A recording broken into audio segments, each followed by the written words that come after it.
ఇప్పుడు కేవలం 7999K up to 10 kgs వరకు బరువు తగ్గి అధిక బరువు నుంచి వచ్చే ప్రధాన సమస్యలను దూరం చేసుకోండి. హాయ్ హలో నమస్తే, welcome to movie mixture. Bollywood heroes చేస్తున్న పాన్ ఇండియా ప్రయోగాలు రివర్స్ అవుతున్నాయి. కోలీవుడ్ స్టార్స్ చేస్తున్న మాస్ కథలు మిస్ఫైర్ అవుతున్నాయి. కానీ ప్రభాస్ చేస్తున్న సినిమాలు మాత్రం కలెక్షన్ల వర్షం కురిపిస్తున్నాయి. రిలీజ్ కి ముందే భారీ హైప్ ని క్రియేట్ చేస్తున్నాయి. ఎందుకలా? డార్లింగ్ ఫాలో అవుతున్న సక్సెస్ సీక్రెట్ ఏంటి?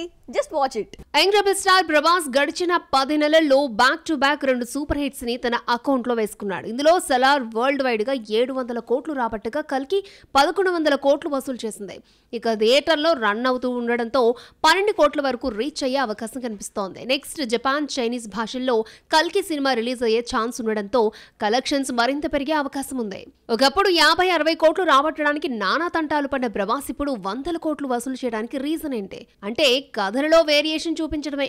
బాహుబలి నుంచి కల్కి వరకు గమనిస్తే ఒకే జోనర్ స్టోరీస్ ని టచ్ చేయలేదు.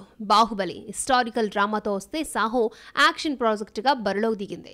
రాధేశ్యామ్ ప్యూర్ లవ్ స్టోరీగా వస్తే ఆదిపురుష్ మైథాలజీ సినిమాగా రిలీజ్ అయింది.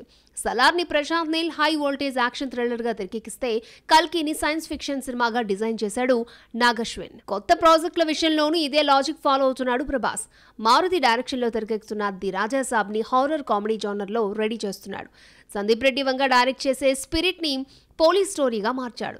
ఇక హను రాఘవపూడి తెరకెక్కించే సినిమా సెకండ్ వరల్డ్ వార్ నేపథ్యంలో సాగుతుందట.